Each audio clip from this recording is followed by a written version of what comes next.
quem disse que a gente tem que ser a mesma coisa a vida toda? E quem disse que a gente não pode ser dentista e apresentadora de programa?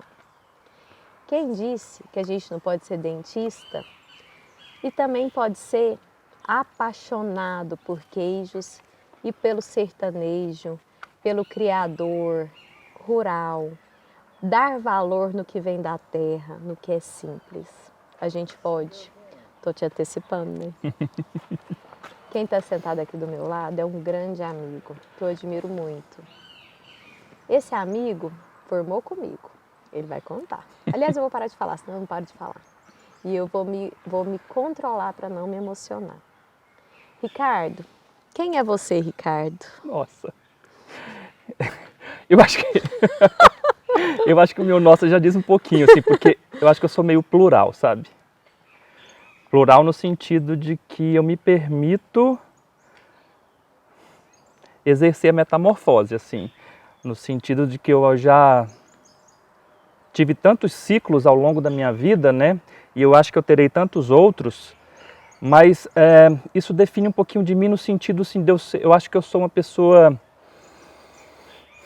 sabe a figura da árvore que o vento bate e ela enverga e depois volta?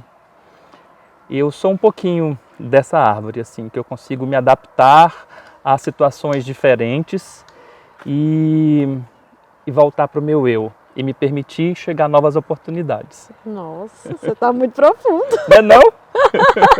Eu quero saber daquele Ricardo que veio lá do Piauí. Bem, quero começar por ele. Então, bem, eu nasci numa cidadezinha no interior do Piauí, no centro do estado, que já é uma região de sertão, mas é um sertão que a gente, quando pensa no sertão, quando vê na televisão, a primeira imagem que vem são casas de pau a pique, um chão rachado, as pessoas passando fome. Óbvio que existe pobreza, óbvio que eu não vou negar essa história, mas da mesma forma, quando se fala em Goiás, em São Paulo, todo mundo só pensa que todo mundo aqui anda a cavalo, que é sertanejo, toca violão. Então é uma imagem estereotipada, né? Uhum. Eu nasci numa família no interior do estado, mas que me permitiu estudar em Teresina, na capital. Com 12 anos de idade, eu precisei sair de casa. Que eu falo assim, não sei como é que meus pais conseguiram isso. Minha mãe fala que foi o maior erro, um dos maiores erros da vida dela. Sério? Fala, não no sentido assim dela se arrepender, mas ela fala que eu me desgarrei demais. E que ela não me ouça, mas vai. Acaba que você corta o cordão antes da hora um pouquinho. Você se torna independente afetivamente antes do tempo. Não que o amor se quebre, o laço que se quebre, mas eu aprendi a me resolver muito precocemente. Né? Eu fui para Teresina com 12 anos e, Leni, eu tenho a minha imagem do dia da mudança da minha cidade de Itaueira para Teresina, meu pai dirigindo a caminhonete, a gente em cima naquela época podia andar... Tudo certo. Que eu não sei se é real ou se é do meu imaginário. Que doido. É tão louco, porque é tão estereotipado, parece assim um negócio de um figurante, de um retirante, e que não é, e que tem hora que eu paro para perguntar, mas eu tenho muito nítido, até o jeito que eu ia sentado na caminhonete, mas eu olho assim, é tão estereotipado que eu falo assim, não precisava disso, não era para tanto, entendeu? Será que é de verdade ou eu criei isso na minha mente? Mas a gente foi estudar em Teresina e eu e meus 2 irmãos num... então você estava com seus irmãos, pelo menos. Eu e meus 2 irmãos, e é uma cidade que fica 350 quilômetros, e meus pais, minha mãe, sobretudo, e minha tia, conseguiam ir com frequência e dar o suporte que a gente precisava. E aí esse menino saiu do Piauí e passou para odontologia na UFG. Eu adorava Goiânia, sempre gostei. Então mas você veio para cá antes? Eu passava férias em Goiânia, porque eu tenho um tio que mora aqui. Tá, eu não sabia disso. E aí, quando eu fui fazer vestibular, que eu vim, fiz aqui em Goiânia, fiz lá no Piauí, e eu falei assim, minha mãe falava assim, bem, mãe, se eu passar em Goiânia, meu pai, Ele falou assim, se for federal, Tá tudo certo. tá tudo certo. Porque eu tinha o apoio do meu tio, eu morava na casa dele aqui. Uhum. E aí, fiz faculdade aqui e eu sempre me identifiquei com Goiânia. Eu falava assim, aqui é minha terra, assim, é meu lugar, assim, não que eu esteja renegando as minhas origens, nada disso, mas eu sempre gostei muito de Goiânia. E aqui eu encontrei, assim, o meu espaço, a minha profissão, foi aqui que eu encontrei, na faculdade eu comecei a namorar a Gisela, que hoje é minha esposa, e aí você sabe, né? Sei. A mulher já te amarra ali no pé da cama e Não acabou, não tem mais jeito de de fugir sair. mais não. Mas a gente estudou junto, né? Sim. Eu não mencionei que a gente se formou junto. A gente começou uma odontologia em 1995, formamos em 1999, e aí 20 anos de formada, e a gente tomou da mesma água, né, Ricardo? Eu com essa história de mexer com entrevista e você com essa história de mexer com a Dom Rico. De onde que veio? Qual que é o propósito? O que é a Dom Rico? Não, primeiro, de onde que veio a ideia? Onde começou a cutucar? Eu sempre gostei de comida de verdade, assim.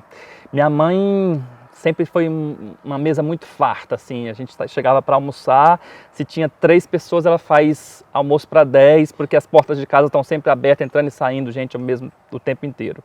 E eu acho que isso faz parte da minha formação, a comida. Lá na Dom Rico tem uma frase escrita na parede, assim, que eu acho que resume muito: com as mãos e com afeto, né? Que é a coisa feita com as mãos mesmo, e que pode ser sofisticada, como pode ser uma comida feita no fogão a lenha, na roça, mas que o tempero principal seja esse afeto, né? E eu sempre gostei muito de comida, as comidas estavam sempre presentes nas minhas viagens, quando eu viajava, quando eu queria conhecer algum lugar. O ponto principal é um bom restaurante, é um mercado, ver o mercado de produtores, e eu adoro isso, sobretudo no interior, assim, quando eu viajo. Nossa, aqueles lugares que você posta, eu fico encantada. Então, e o mundo inteiro é carregado, assim, e o mundo inteiro está indo, pegou uma via em valorização do pequeno produtor, né? Você vai em qualquer lugar do mundo, tem a feira dos farmers, né, que eles chamam, que é dos pequenos produtores locais, onde as pessoas se reúnem no centro da cidade para conhecer o que aquelas pessoas produzem, né? E é muito valorizado. E eu falava assim, e eu fiquei muito apaixonado. E um dia uma prima minha que é parceira dessas viagens gastronômicas, ela me falou assim, Ricardo, você conhece uma loja chamada A Queijaria em São Paulo? Eu falei assim, não, André, eu não conheço. Ela falou assim, não, entra nesse perfil do Instagram. Eu olhei, daqui 10 minutos ela me ligou e falou assim, olha, eles estão organizando uma viagem para Serra da Canastra, no feriado de 7 de setembro, e vamos. A minha esposa, eu tinha uma filha de menos de 1 ano de idade na época, aliás, ela já era uma criança, mas ela tinha 2, 3 anos. E falei assim, ela não podia ir, a Gisela, com a Betina, com minha filha. Eu falei assim, eu vou com vocês. Uhum. Então foi minha prima com o marido e eu, rumo a Canastra. Quando eu cheguei lá... Você encontrou seu lugar. Eu falei assim, é isso. Ai, adoro essas coisas. É isso. Era um mundo totalmente desconhecido, inimaginável, sabe? De sabor, de riqueza cultural, porque quando a gente fala de um queijo, eu falo que lá na Dom Rico, a gente não vende queijo, a gente vende história, a gente vende geografia, a gente vende cultura, porque as pessoas não compram um commodity. Igual, você vai no mercado e quer comprar um queijo gorgonzola, você vai olhar o que está com a cara mais bonita, vai ver o preço que você pode pagar e leva a fração para sua casa. Lá a gente desconhece esse tipo de relação mercadológica, né? A gente pratica uma relação onde a gente apresenta para o cliente a história daquele queijo. Então, se o cliente chega lá querendo um queijo tipo gorgonzola ou de mofo azul, como eu chamo, a gente, olha, eu tenho esse aqui, que é o Cuesta Azul, eu tenho esse que é o azul de bofete, eu tenho esse que é o gorgonzola de colher, esse é feito em São Paulo pelo produtor tal, ele é maturado da tal forma, e lá ele é assim porque lá a temperatura é de tal forma, ele é maturado na temperatura tal. a vaca tem mais gordura ou não. E a pessoa prova, sente o sabor e leva para casa aquela cultura com aquele queijo. Uma história. E você vai lá conhecer o produtor, né? Que é a coisa mais bacana não tem como, não tenho como eu vender esses queijos sem conhecer o produtor. Nossa, Ricardo, e aí, eu viajo com você. E aí, Leninha, tem gente que me pergunta assim, e aí, se você conhece uma fazenda que você não gosta? Eu falei assim, olha, o não gostar é um negócio muito grande, tem muitas possibilidades de eu não gostar. O queijo pode não ser o que a gente espera que ele seja e ele pode melhorar num período aí. Como também se eu chego lá e uma relação desse produtor com os animais que eu acho que não é legal, da forma do manejo, do trato, da pastagem que ele dá para esse gado, da água que esse gado bebe, da relação dele com os funcionários, né, que não é o que eu acredito, o que eu defendo, esse queijo está fora, entendeu? Então, assim, então eu chego lá, eu já cheguei lá, em fazendas, muitas vezes, que o produtor conhece cada vaca pelo nome, sabe? E ele fala assim, o Zé Mário, por exemplo, lá na canastra, ele fala para mim assim, Ricardo, se eu não beber dessa água, minha vaca não bebe também. Nossa, desse jeito? É desse nível. Então, assim, eu defendo com todas as bandeiras aquilo que a gente pratica. E aí deve ser cada história linda. As histórias são fantásticas, assim. Escolhe uma aí para me contar. Ó, eu tenho várias histórias, assim, mas eu sou muito encantado com as histórias dos queijeiros paulistas. E é uma coisa minha, eu não li, não escutei isso de ninguém, mas eu acho que não é nenhuma novidade. Os queijos paulistas e os queijos mineiros, eles são distintos, no seguinte sentido. Não estou falando que um é melhor do que o outro, os dois são muito bons. A Minas tem uma tradição queijeira secular, que já vem dos portugueses, da colonização portuguesa, que trouxeram a receita do queijo canastra, é portuguesa essa receita. E é uma receita, o queijo mineiro, ele tem o queijo Minas artesanal e que tem várias micro-regiões dentro de Minas Gerais, que o modus operandi é muito parecido, e que esses queijos vão se diferenciar basicamente pelo terroir, pela geografia, pela umidade, pela bactéria que tem naquele pasto. Mas é uma receita de queijo muito padronizada, né? No geral. Óbvio que existem queijos diferentes em Minas. Você vai para São Paulo e vai para o interior de São Paulo, o que acontece? O mineiro, da mesma proporção que é tradicional, o paulista é empreendedor. E aí, o que está indo para o interior de São Paulo são pessoas empreendedoras, pessoas que em determinado momento da vida, assim como eu, quiseram investir em outra profissão e estão fazendo do interior de São Paulo o lugar mais pungente no sentido do agronegócio, do microagronegócio, né? Que são fazendas muito nano, né? Nem micro, as propriedades muito pequenas, sítios de um alqueire, 2 alqueires, e que nesse 1 alqueire e 2 alqueires eles têm que fazê-la produtiva para a coisa girar. E aí você vê advogados, eu já vi juiz aposentou antes da hora e correu para lá para produzir. E eu tenho a história, por exemplo, do Érico, que é um grande amigo, ele tem uma fazenda em Cabreúva, no interior de São Paulo, aos pés da Serra do Japi, que o Érico, ele trabalhou em multinacionais, ele foi, e aí em determinado momento ele estava para a Alemanha, trabalhando numa multinacional, com um trabalho que ele poderia dali, ou ficar lá, ou ir para outro lugar, mas sempre progredindo dentro da empresa, e ele sempre com a lembrança de querer voltar para São Paulo para montar alguma coisa de roça, né?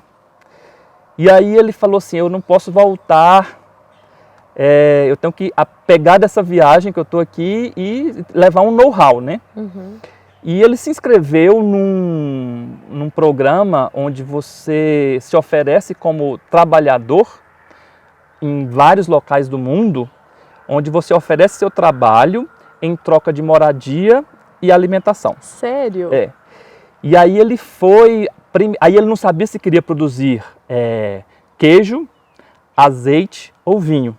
Como ele estava na Alemanha, do lado da Suíça, arrumou uma fazenda na Suíça e foi. A fazenda lá era o seguinte, ficava nos pés dos Alpes suíços e no verão o gelo derrete nos Alpes, o pessoal sobe com a vacada, toda para a montanha. E lá eles ficam com essa vacada o verão inteiro, foi quando ele ficou. Essa vaca come o pasto que nasce lá em cima quando o gelo derrete e eles produzem o queijo alpino, né? Os queijos montanheses. Eu conheço o chocolate alpino. Não, meu pai. Que são queijos tipo o Gruyère, o Emmental, esses queijos suíços. E ele morava, ele fala assim, era uma curral, anexo ao curral tinha uma queijaria, onde você fazia o queijo, e a gente acordava 4 horas da manhã, fazia os queijos e deixava lá. Quando acaba o verão, que começa a esfriar de novo, eles descem com toda a vacada e com todos os queijos produzidos para durar o ano inteiro, até o próximo verão. Que doido! O que acontece? Ele trouxe esse queijo, hoje ele tem essa fazenda lá em Cabreúva, produz um queijo. Um dos queijos dele é a receita do queijo suíço que ele fazia lá, só que aí você coloca a raça de gado é diferente, o pasto é diferente, a temperatura, as bactérias, todo o terroir é diferente. Então você tem um outro queijo, um queijo autêntico feito em Cabreúva, que é o queijo Sol. E essa fazenda dele é muito pequena, mas ele hoje produz o queijo. Ele plantou umas oliveiras e daqui uns 5 anos, no máximo, ele vai estar produzindo azeite. Já plantou umas parreiras e já está na 2ª safra de vinho. Ele tem um café que funciona nos finais de semana, sábado e domingo. E ele ainda alugava o quarto dele para Airbnb. Nossa e tinha Senhora. disputa. Então é uma fazenda, apesar de muito pequena, extremamente produtiva. É uma coisa muito doida, né, Carlos? A gente veio da industrialização e agora a gente está voltando para isso, né? Para o menor, para o pequeno, para o viver. Porque esse cara quer voltar para a multinacional? De jeito nenhum. Aí ele fala assim, ó, eu tô feliz aqui, eu trabalho menos? Não. Eu ganho mais? Também não. Mas ainda assim eu tô mais feliz. É a vida que eu quero. Porque as pessoas são muito equivocadas. Quando você fala que você vai morar na roça, no campo, tem aquela coisa da tranquilidade, da paz, disso aqui. E na verdade o que está por trás é muito grande. Quem produz queijo, sobretudo, porque a vaquinha que dá leite, ela não sabe que é domingo. Ela não sabe que é Natal, ela não sabe que é Ano Novo, é o dia do seu aniversário. Ela dá leite todo dia. E se você não acordar 4 horas da manhã para ordenhá-la, vai dar mastite. Adorei isso. Não tem conversa. Não tem conversa, é um trabalho diário, diuturnamente. Ricardo, mas eu adorei esse negócio. Eu gosto muito desse negócio do pequeno produtor, isso remete a gente a... Eu lembro, você está falando aí, eu me lembro que a gente teve uma queijaria na minha fazenda também. Estava fazendo na roça do meu pai. Que elas produziam queijo, eu lembro direitinho. Aí fazia o queijo fresco, aquele queijo que eu não sei o nome, né? Queijo fresco. É queijo fresco. E aí fazia, eu lembro que tinha um líquido na hora que ela apertava, que eu não esqueço do meu irmão descer assim e tomar esse líquido. Eu lembro disso até hoje. Falei, gente, como é que meu irmão tomava esse líquido? Whey protein, filho, aquilo ali. Você sabia que o whey protein é feito disso? Sério? Feito do soro do leite. Não pensei. Mas assim, então assim, você veio falando, eu lembro dessa pequena produção. Então eu penso tanto que encanta essas produções muito mais sofisticadas e ao mesmo tempo num lugar simples. Muito pequeno. Leninha, e para celebrar um pouquinho essa história... Assim, que horas que nós vamos comer alguma coisa aqui?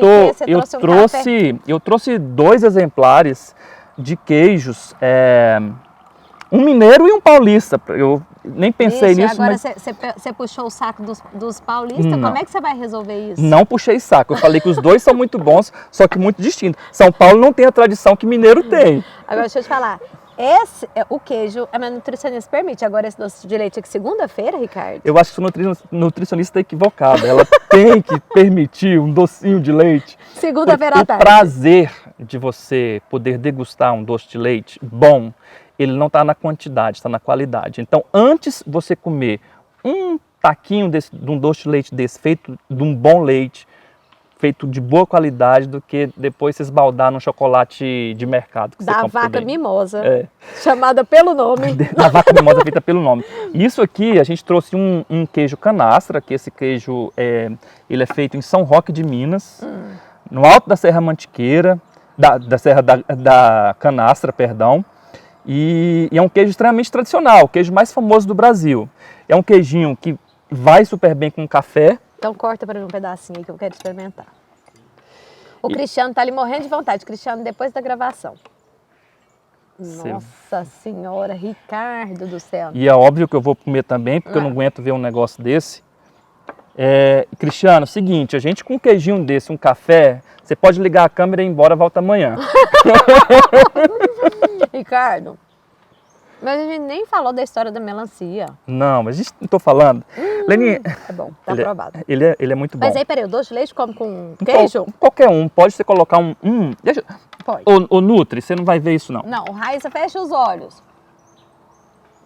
A nutricionista, ela tá pra lá, ela tá tirando foto das araras, deixa ela lá. Esse queijo Nossa canastra, ele tem uma acidezinha que é própria de um queijo de fermentação láctica, né? E que você harmoniza com um docinho, assim, e aí ele se complementa de uma forma fabulosa. O Cristiano tá babando. Cristiano, já chega o seu. Muito bom. E eu trouxe um queijo, esse aqui é um queijo feito em São Paulo, numa cidade chamada Bofete. É um queijo, é um queijo que tem um mofinho na casca, é um mofo natural da fazenda. Então é um queijo muito autêntico. Você vê que ele tem uma cremosidade. E esse queijo, uma das particularidades dele é que a produtora desse queijo, que é a Carol, ela estudou muito sobre fermentação, de uma forma geral. Então ela foi para a Itália, estudou fermentação com um cara mais especialista do mundo na área. E ela faz a fermentação dos queijos dela com kefir. O que é kefir? É uma colônia de bactérias do bem que você usa para fermentar diversas coisas, né? É muito parecido, não sei quem conhece a kombucha, tem uma espécie de colônia de bactéria do bem, assim como é o kefir. Então essas bactérias, elas colonizam essa massa do queijo e dão uma autenticidade mais para ele. Provavelmente você não vai nem sentir diferença, mas se a gente come um queijo desse com outro queijo feito de uma forma tradicional, você sente que esse queijo ele tem um sabor mais acentuado um pouquinho. Ele é super gostoso, é um queijinho que a gente usa, que eu uso muito ele para derreter em casa, coloco numa panelinha, corto assim, ele vira como se fosse um fondue. Eu já vi isso. E aí você come ele com pão. Então o queijo ele nos dá uma possibilidades para você, é um alimento milenar, né? Nossa, e eu vou te falar uma coisa, E eu não vou falar qual que eu preferi, porque eu vou ficar empatada, eu não sou boba, eu não vou tomar time de ninguém. E eu sou super assim, todo mundo pergunta assim, Ricardo, qual que é seu queijo favorito? Eu falo assim, cara, eu sou um vira-casaca, que essa semana eu gosto mais desse, semana que vem eu já gosto de um outro. Os dois são maravilhosos. E eu esqueci o que ia falar. Não tem problema não, come um pedaço de queijo. Me conta a história da melancia, porque depois que o Cristiano vai falar que nós temos que acabar, e a gente pode comer o queijo, eu quero a história da melancia com seu pai, que eu achei aquilo bonito demais. O que é esse aham? Porque eu voltei, né? Então eu voltei lá para poder contar a história. Bem, meu pai faleceu recentemente e ele tinha como fruta favorita a melancia. E passou essa paixão para os filhos. Lá no Piauí, a gente tem uma melancia muito boa, fresquinha, doce e recém-colhida, então ela é uma melancia muito saborosa mesmo. Então, quando eu era criança, a imagem do meu pai chegando quase todos os dias com uma melancia, e ele cortava ela com uma ciência, né? Com uma ciência, eu aprendi a cortar melancia com meu pai. Então, se eu cortar a melancia para você vai ver que ela vai ter a mesma proporção de casca, miolo e massa, assim. Eu não suporto chegar numa casa que as pessoas abrem a melancia e vai cavucando ela assim com a colher. Eu falo assim, como assim? Alguém ficou com o privilégio de comer o miolo e o resto vai ficar com... O resto do pessoal vai ficar com o restante. Pois bem, meu pai cortava a melancia com toda uma ciência, assim, de ficar os pedaços, aqueles triângulozinhos certinhos. Era uma melancia democrática. Era uma melancia democrática. E em um dado momento da nossa vida, meu pai plantou uma roça de melancia, que era para comercializar mesmo, era uma pequena propriedade lá que ele plantava. E a gente, nesse horário, final de tarde, ele ia lá andar E a gente ia, meu pai andava muito rápido assim. E eu saía andando, correndo, acompanhando ele atrás, e ele saía olhando. Passava um rio, que o rio denomina a minha cidade, que é o rio Itaueira. Passava o rio que cortava a roça. E ele catava as melhores melancias e colocava dentro da água do rio, que era rasinho o rio, encostada numa pedra lá, para a melancia ir resfriando enquanto ele terminava de olhar a fazenda. E depois de toda aquela trajetória, a nossa premiação era ele cortar a melancia na beira do rio e a gente devorar ali mesmo, né?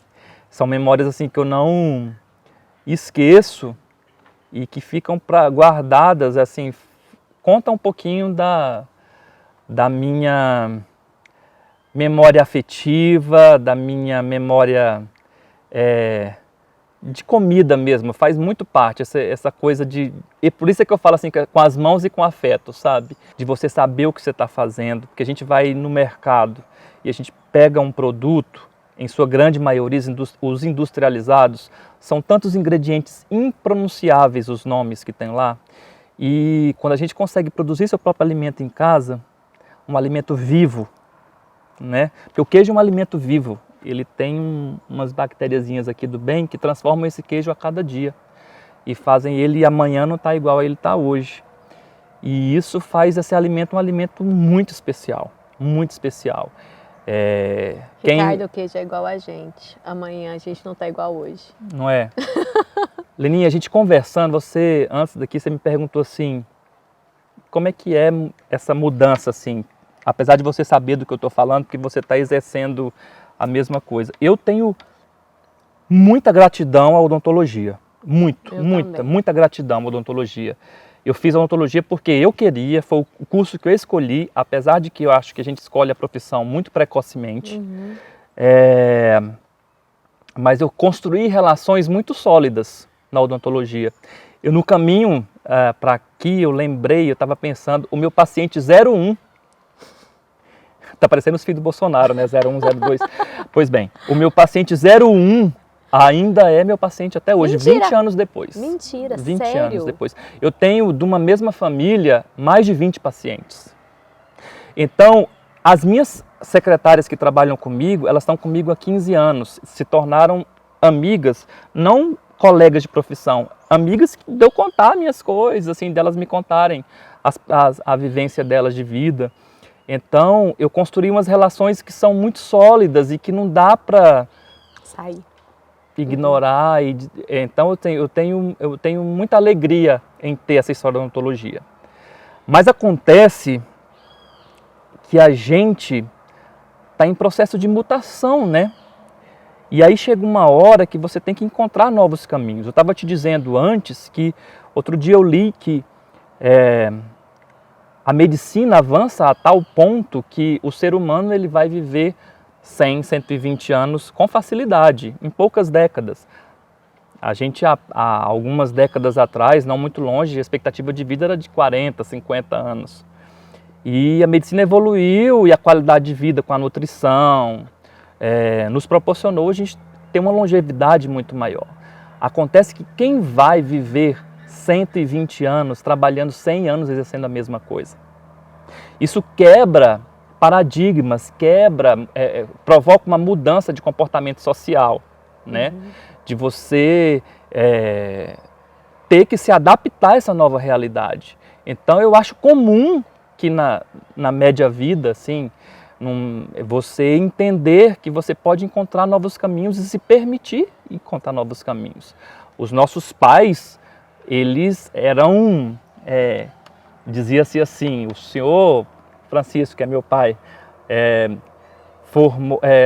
teve uma assinatura só na carteira. Ele começou e se aposentou na mesma empresa. Isso era orgulho, né?